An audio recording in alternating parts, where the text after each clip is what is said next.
Welcome back. Now, researchers say they have designed a new therapy that could potentially be used to reverse giant moles in a rare skin condition known as congenital melanocytic nevus. CMN can cover up to 80% of the body, sometimes developing into severe cancer. Well, joining us now is Professor Veronica Kinzler, lead researcher for the mole reversal therapy. Professor Kinzler is in London, and from Northern Ireland we're joined by Hannah Cree, whose son Elijah has CMN. Professor Kinzler and Hannah, thanks very much for being with us, both guys. Professor Kinzler, first of all to you, you should just explain, I guess, to our viewers what CMN is. Thanks very much for having us on this afternoon, Kamali. So CMN is basically very large moles that babies are born with. So just like the moles that we all have, but if they develop in the womb, they can be very big or multiple. Okay, very simple explanation. And how does having that condition affect someone's life going forward? Well, you can imagine these things are a huge shock at birth because they're not found on normal scans. So when people are pregnant, they don't know that their baby's going to have this. So from the beginning, it's usually quite a shock. But they've been untreatable. So when they come to see me in clinic, not only do they come for help and I'm not able to give them actual practical help, but also we have to tell them that they need to be monitored for melanoma, which is a skin cancer that can develop in the moles. And Hannah, before we come to you and speak to about Elijah, I just want to speak to Professor Kinzler quickly about the treatment and the excitement of this development. So, Professor, tell us about that. Yes, well, I mean, this is a huge team effort, the scientists, the doctors, and the patients. So pleased you've got Hannah on today. So we found the gene, the cause of this, about a decade ago. And what we're talking about today, what's been published today, is the first potential treatment, which is based on that gene. So what we've done is design a treatment to silence the faulty gene. And that has been a huge breakthrough for us because when we treat the cells with this silencing treatment, it causes them to self-destruct. And that's been a really key finding for us. Okay, look, we'll come back to you in a moment, Professor Kinzler, for more of the dazzling science. But Hannah, I want to bring you in. So tell us about Elijah and what happened when you discovered that he had CMN. Yeah, so Elijah is brilliant. He's 10 years old now. And the first time we really learnt about CMN was actually a year after he was born. It took a while to diagnose because it's so rare. And so we were really isolated and in the dark in that time. And we knew when he was born, obviously, this mark was unavoidable. We weren't really too sure. And we didn't want to Google or look too much into it until we really knew what it was. Eventually, we got over to Great Ormond Street and saw Professor Kinzler, who was able to tell us exactly what it was, and we felt a lot more in control of the situation at that stage. But what we had learnt along the line was that not only was this a birthmark, but that there were other complications could come alongside it. And one of those risks is melanoma. And so for us, once we realised that Professor Kinzler was supported by fundraising with Caring Matters Now, we wanted to get behind her and her team to really make that happen and find a cure and treatment. And we saw him there as a goalkeeper. Elijah looks like he's good in the sticks. How has having CMN affected his life? Yeah, he is an avid footballer. He is doing really well. He's a goalkeeper.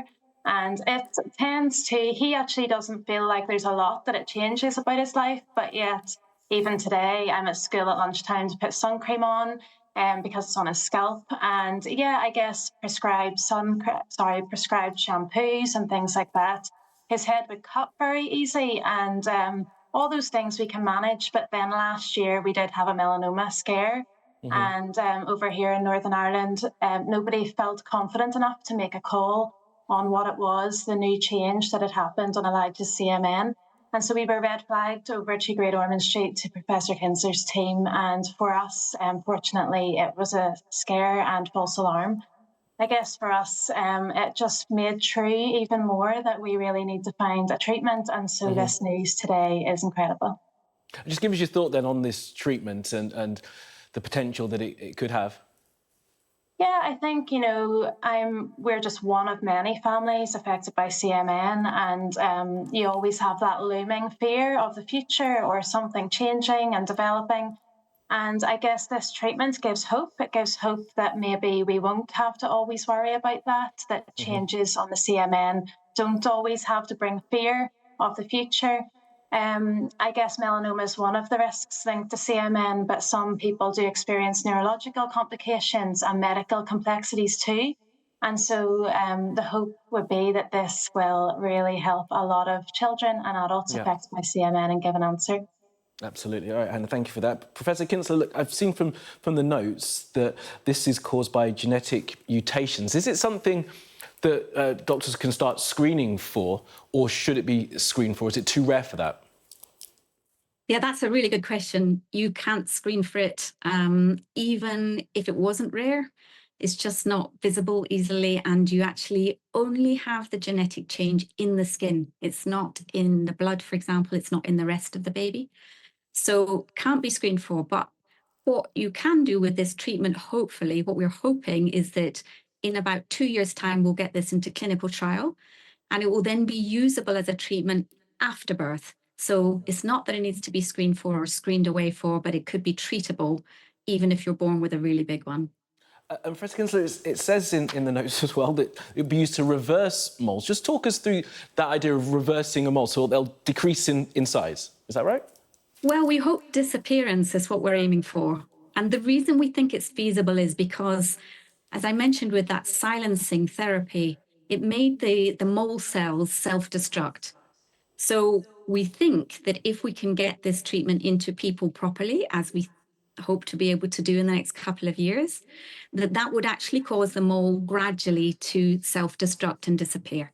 So we are actually looking for mole reversal, perhaps not only in these rare moles, but also in the commoner moles that we all have and which can become cancerous over time. And just finally then to you, Professor Kinsler, before I go back to Hannah again, this research, I guess, takes quite some funding.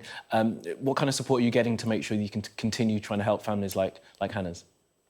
We've had amazing support. So over the years, we've been funded by Caring Matters Now, the support group who've been phenomenal.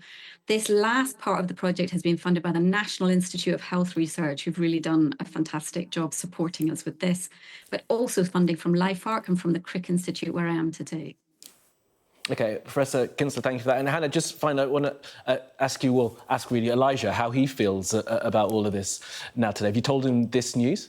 Yeah, I told him it's important that he knows he's 10 and he can search these things now online. And yeah, he loves his CMN, but he was worried last year and he'd asked me one night going to bed, what if there's something really wrong with my head? And I think for those questions, we might now have an answer. And I know that I can speak for many families to say we are indebted to Professor Kinsler and her team. Absolutely. All right. Well, all the best to Elijah and to your family. Hannah, thank you very much for that. And of course, Professor Veronica Kinsler, to you as well. Thank you for the research and keep up the work. Thanks both very much. Thank you. Thank you.